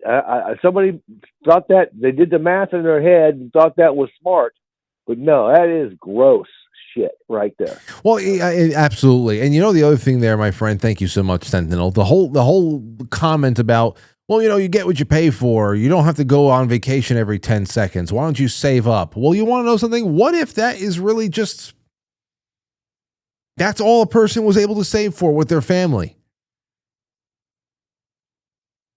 It's not a rule that cheaper accommodations need to be absolute trash.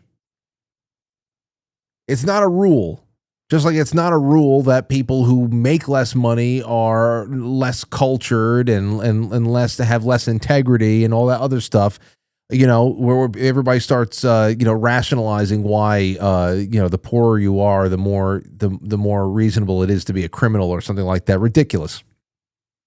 But what if that was something that a working family that it has a really hard time saving up, just like, well, you know what?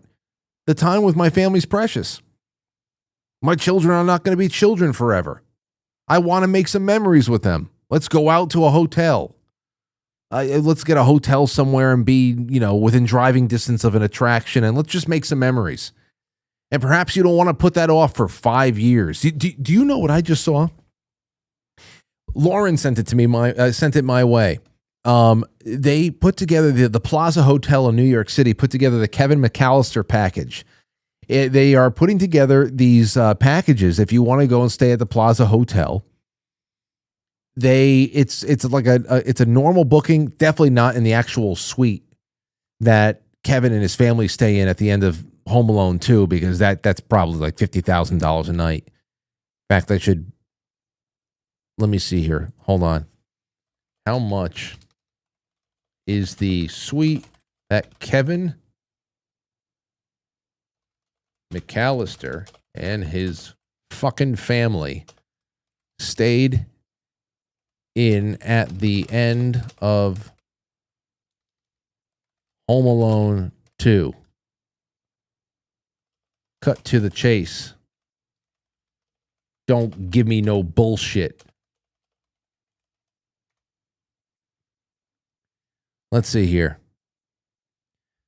The suite that Kevin's family stayed in at the end of Home Alone 2, the Royal Suite, the Plaza Hotel, multi-room, 3-bed setup, would have cost about $15,000 per night in 1992. Adjusted for inflation, that's roughly $40,000 to $43,000 per night. $43,000 for one night. You best believe I'm jizzing all over everything. Anyway, they're going to need a hell of a jacuzzi. For $43,000, they're going to have to get the biggest, hottest jacuzzi in New York City to clean those sheets afterward. Anyway, Lauren sent me this news article that the Plaza Hotel had created a Kevin McAllister package. It's not the suite, but it's just a room, and you can go and you can stay there for one night. They're going to get you a gigantic, what is it? A banana split. You're going to have a decadent pile of ice cream waiting for you, your own cheese pizza, and I think it comes out to $3,000, like $3,000 for pizza and ice cream. Oh, if I had the money, I'd say whatever. I'd like to say that I stayed in the Plaza one night. $3,000. Come stay at the Plaza. We're gonna get you a cheese pizza and some ice cream.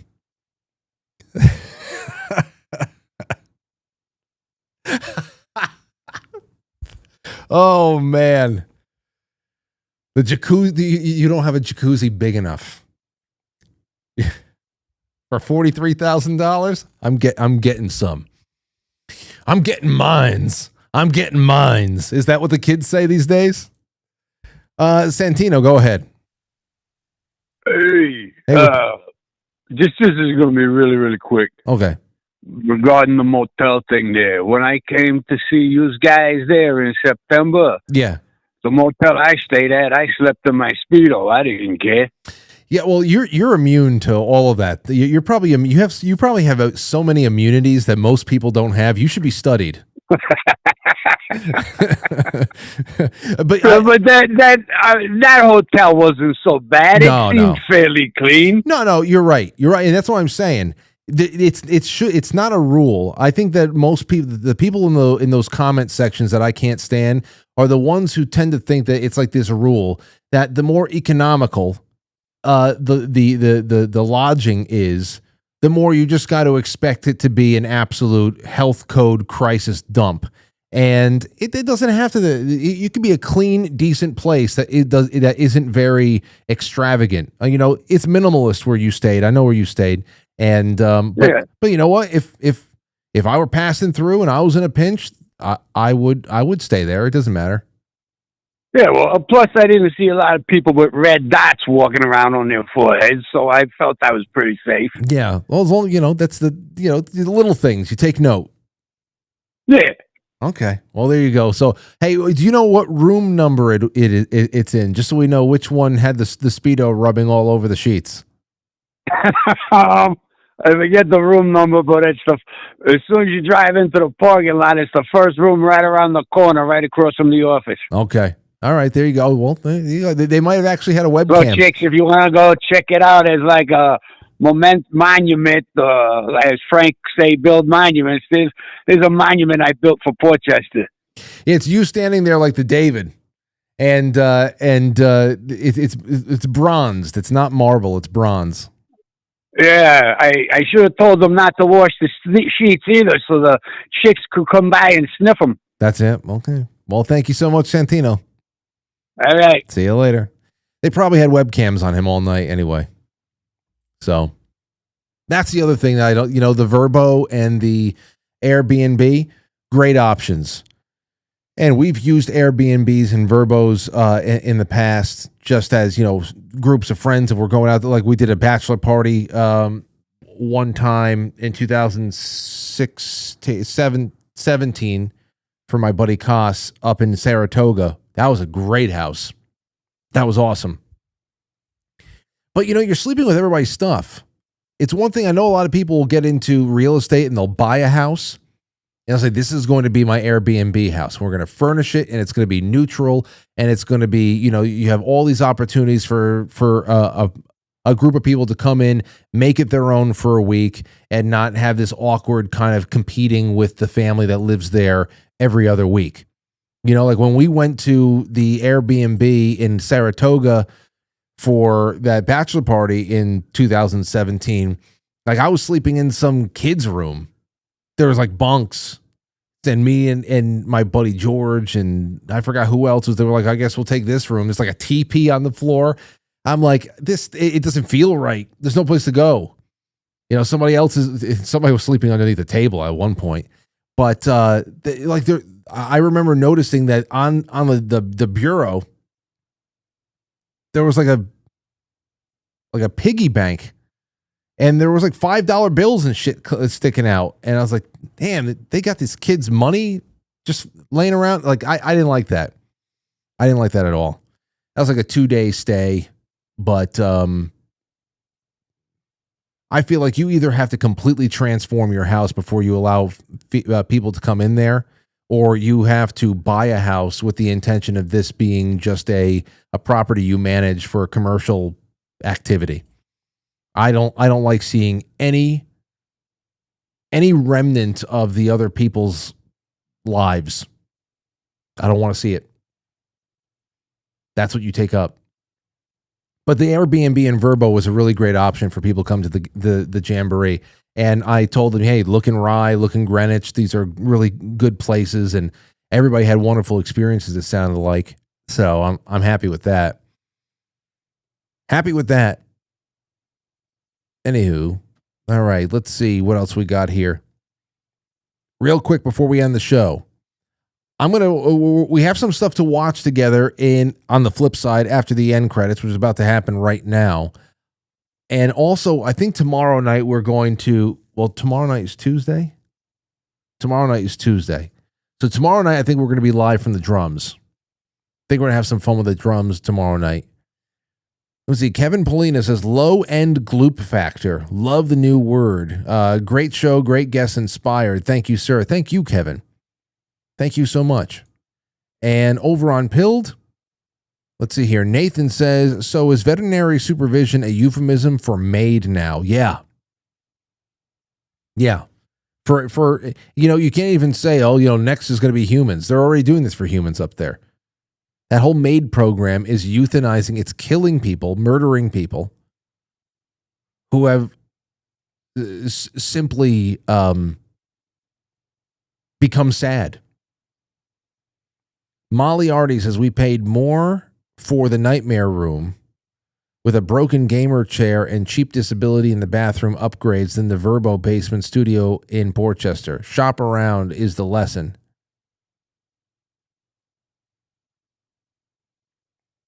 Shop around. Okay, well, thank you again. It was great meeting Carla, and we have a lot more stuff to do tomorrow. Tomorrow, I will be joined. I'll be flanked. Actually, they both might be over there. Sal the Butcher, and Jay Gulanello. Oh, man, we got so much to talk about. It's going to just be great to have Sal's voice added into the mix. It's going to be great to have him here. We're going to have a good time tomorrow night, and I'm looking forward to having you all along for the ride. So, and not only that, but on Wednesday, tomorrow night, I got Jay and Sal. On Wednesday, we've got David John Oates. David John Oates. This is the guy who has been doing reverse speech for years. A lot of people think he's legit. Many people know he's not. Others, this in the middle. Either way, I have heard so many David John Oates radio spots over the years of him doing reverse speech of public figures where they go in reverse and you start hearing the true hidden messages in there. And I want to know just the ins and outs of this and ask the questions myself for once. That's going to be wonderful, with some Matt Christensen overtime afterwards on November 12th. And then on November 13th, the Thursday night show this week, Dr. Chris Cormier, really, this is going to be crazy. We're talking about body chargers. That's the company he's with. It's a Nerve Health Institute. And you're going to learn about so many incredible things about the human body you never even knew about. Let's be honest. You don't know anything about your body. You always learn new things out. He's like, oh, shit. No way. It's almost like when my mother, she was getting rid of her first Ford Windstar. I remember that. She had a white Ford Windstar. We had our first minivan. That was after her white Ford Explorer. And I remember just like about a week before she was going to turn the Windstar in to get, I think, another Windstar, I had discovered an ashtray or something, some kind of a feature on the inside of the paneling in the back and stuff that I had never known was there in all the years we had the car. I said, look at that. There were still things in this car left to be discovered. Now imagine what it is with your body. They're still finding new bones. I feel like every couple of years to say a new tiny bone has been, we actually have 290,000 bones. There's always something new. Hopefully we can catch it all. Anyway, I'm going to catch you guys on the flip side, speaking of catching, and then I'll see you guys also tomorrow night. I would like to just say, for all of you in the audience, please, by all means, become a sponsor of the show. I just put the QR code up right there. Sponsor, Quite Frankly, the future of Quite Frankly this holiday season. And for the next 2 months, you're going to get a 2025 Frankly Family Christmas card. We're taking our picture this week, and you'll be getting the Christmas card, the holiday postcards, keto brain samples, stickers, and access to an entire world of members-only content. please. 2026 is going to be a big year. 20 years of broadcasting for me and a small monthly sponsorship from just dozens of you guys at this point would allow me to lay the groundwork for the next 20 years. Everything, every little bit helps. And if you love the show's here for you every night. And if you get something out of it, if it really brings you something, then consider $5 a month. It's really not a lot, but it means a lot. So thank you so much. That's quitefrankly.tv/sponsor. And I'll catch you on the flip side. I know I didn't do this. Did I? No, I didn't. I did now. Okay. I'll catch you on the flip. I'll catch you on the flip side. Thank you, friends. Thank you, friends. Thank you, friends. It's good to have you on. Especially all of you out there hanging out on Instagram. We're going to be live on quitefrankly.tv if you're on Instagram. I can't drop a clickable link in there. But thank you to our super chatters and many more. We're not done. We're talking until the lights go off. So look for that link that I'm going to drop in the chat room. And if you're watching this after the fact, you can look for that very same timestamped link that's in the description of the episode with everything else you need to know about Quite Frankly. Good night. See you tomorrow.